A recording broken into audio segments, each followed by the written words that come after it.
The power of your attention. Well, this is one of the most beneficial, most valuable characteristic that anyone has, especially in this day and age of the attention economy, so they say.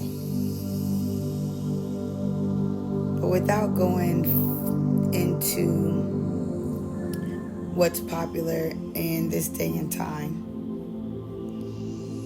understand that everything is because of your intention. Everything grows from your attention. Everything stands on your attention. It literally is a part of what anybody would call life itself. Usually when people are looking at someone and they might try to find out if they are there, quote unquote, so to speak, as if someone was in the hospital or, has lost consciousness. What they're talking about is, are they able to pay attention? Do they have their attention? It's the very basic foundation of being alive, of your awareness. And I believe it is a very hidden trait, even though it's so potent and so important. It's almost like trying to explain to a fish, water, or talk about water to a fish. It's everywhere. It's in them. It's around them. It can become something where it's in the background, where it's hard to even put your finger on it because it is everywhere. However, I believe most people aren't paying attention to their own attention. What are they looking at? What are they listening to? What is important usually gets someone's attention, even if it can be deemed valuable or invaluable, at least at the time. Having one's attention stimulated is very important. You can look towards our entire entertainment industry, or even in a different sector of life, like when talking about mindfulness or types of meditation, which is watching your attention, watching your thoughts, or trying to give some sort of space to not have one's attention be so full, but to be maybe more receptive, to have a sense of space in one's thought, therefore letting your attention be a little bit more calm, more like still waters. Attention is so important, and I believe one way that someone can see what they pay attention to is to go on a type of media fast. If someone is without their phone or without music or not reading a book, very quickly, especially for many people, if you're not engaging the mind in some way, you can then see what is important to you, what is important that you want to do. Because most people aren't able to have that much space in their life, especially now in times of social media, technology, and in the modern world. You can see what you may be desperately wanting to give your attention to, like the phone or putting on a show or talking to a friend. But I would say here is a good practice to figure out, or here's a good practice to see what you may have inside of you. Turn that attention from the outside inside by going on a media fast. And I would say try 5 minutes first, 15 minutes, 30 minutes. Push for an hour, and then a day, and then a weekend. During this time, you will see what actually arises within you, what thoughts come about within you, what emotions are coming about. Once you're able to stop all of the outside stimulation, then you will be able to see what type of content is actually within you. What type of content is the foundation to your life. Again, most people focus on the outside, work, school, even creative projects, what have you. And then it will become very apparent to maybe the buildup of attention, the buildup of the different topics in your life that may not be fully conscious every single day. This, to me, is one of the most important parts of attention, is to find out truly what is going on within. There are many different ways to do this.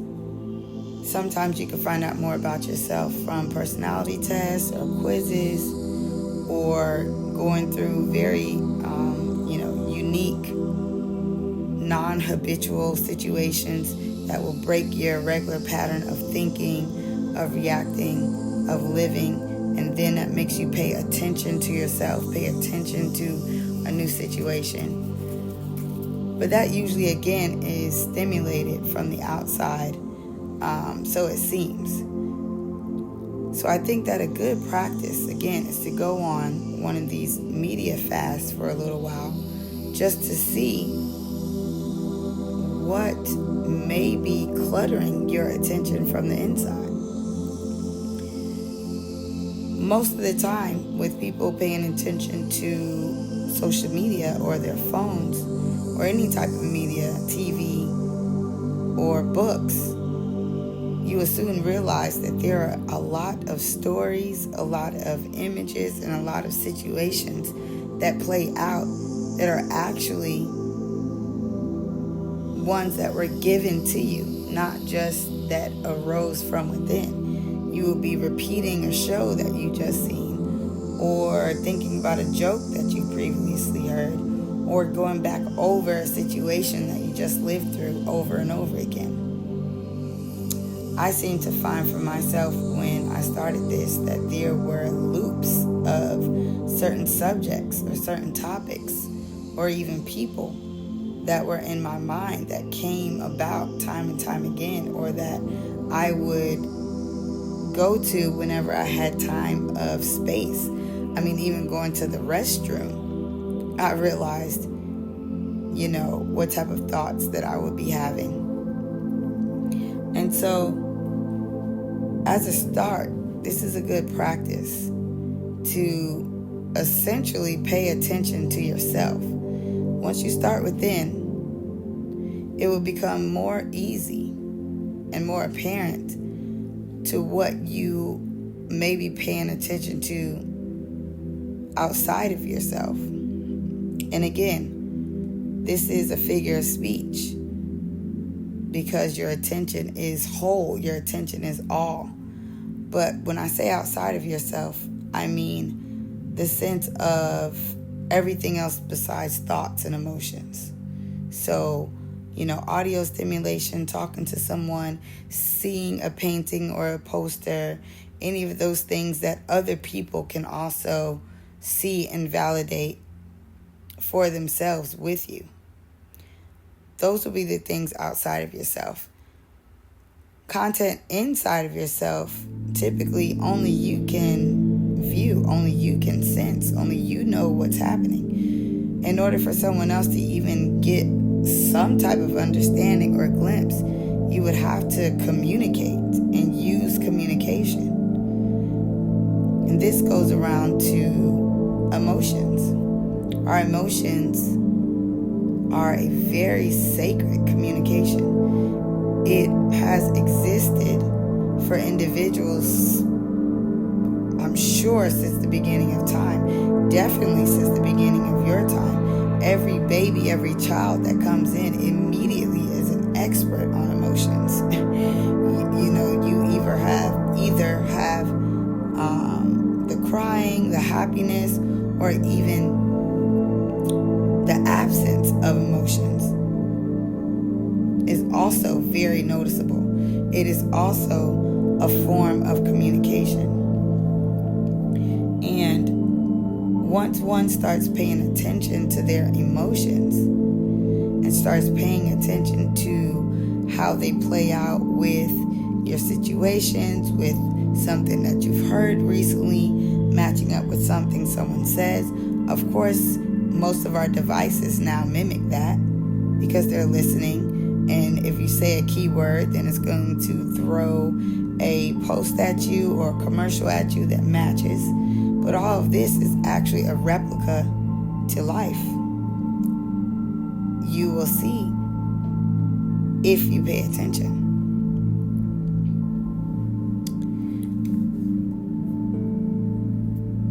So here, the Church of Emotions, I try to use very plain language.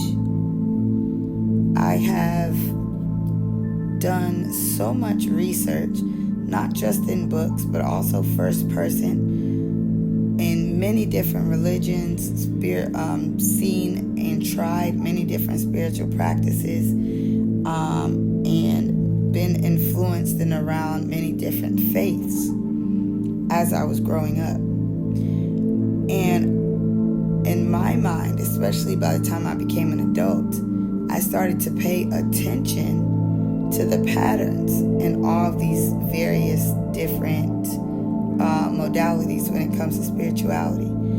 And eventually it became apparent to me a certain pattern.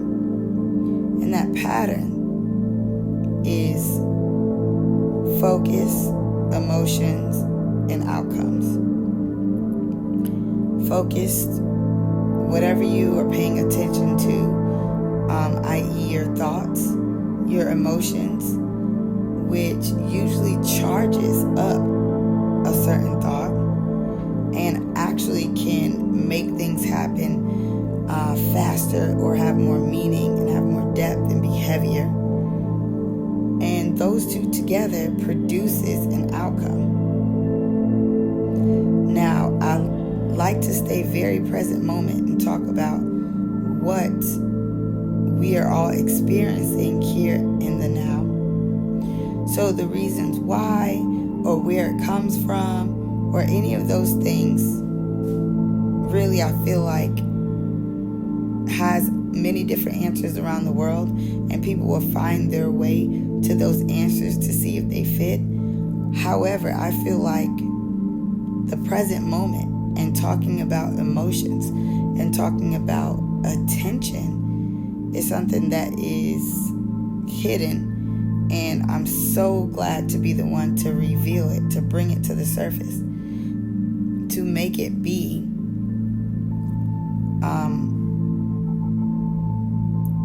something that is very common in life, something that any individual can use. So, once you are paying attention to your emotions, very quickly you will realize that naturally everyone moves towards better feeling emotions.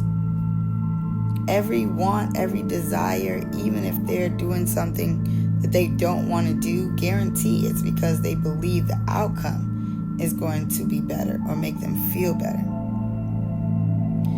So, therefore, through my studies, through all of my experience, I realized that joy really is what is calling all of us. And if you follow joy and let it be something that you can have confidence in by experiencing it over and over, by choosing it even if you feel like you don't want to or it's not the best thing, i.e. maybe you're upset, sad, but still most of the time people are upset or sad because of the absence of joy, the absence of what they want or what they feel is right or correct. So living joyfully in this creation of life is the protection. You do not have to pay attention to the enemy so much as paying attention to joy that can bring you to and through those situations or around those situations, or make anything have a positive outcome for yourself by choosing joy. And that's really what we all want when we hear people talk about thriving or having a goal that they want to obtain in the physical reality, something like a medal or a reward. It was really the joy of the practice, the joy of holding that reward is what, gets individuals going. It's what gets us feeling great, happy, and healthy inside. And I invite you to start to think about how joy is actually an energy. It's an emotion. It's not any one of those things that you can point to. And anything that you can point to, again, one wants to experience it because they believe they will experience joy. So to reiterate, with using your present moment attention and mindfulness, you can then sense your own emotions and see that it is guiding you to more joy in creation. Now, in order to do all of this, you have to accept emotions as your sixth sense, something that only you can know, that everyone else has their own set that they are either dealing with or the absence of. Yet what I mean is that no one can be inside of your head or know what you're experiencing. And so this is where I would say everyone should embrace their unique story, because it really is filled with messages if one is interested to listen and pattern it and to see the pattern. Now, in order to see the pattern, you have to have presence as the foundation, being in the present moment. This dimension really only exists in the present moment. However, because of language in our society, I believe we're always thinking forward or in the past, which literally is not alive with all the possibilities and alive with anything that you want, like the moment is.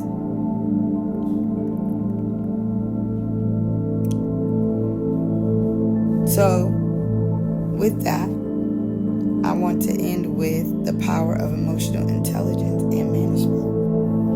Most adults around that are taking different medication, unless it is a severe chemical imbalance, they're really not needed.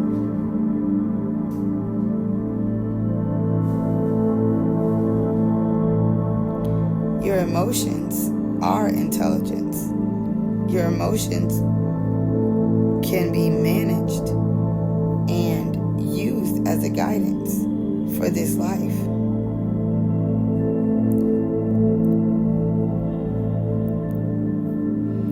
It is a very important part of this journey to be able to recognize, understand, and manage one's emotions. Then you will have a superpower.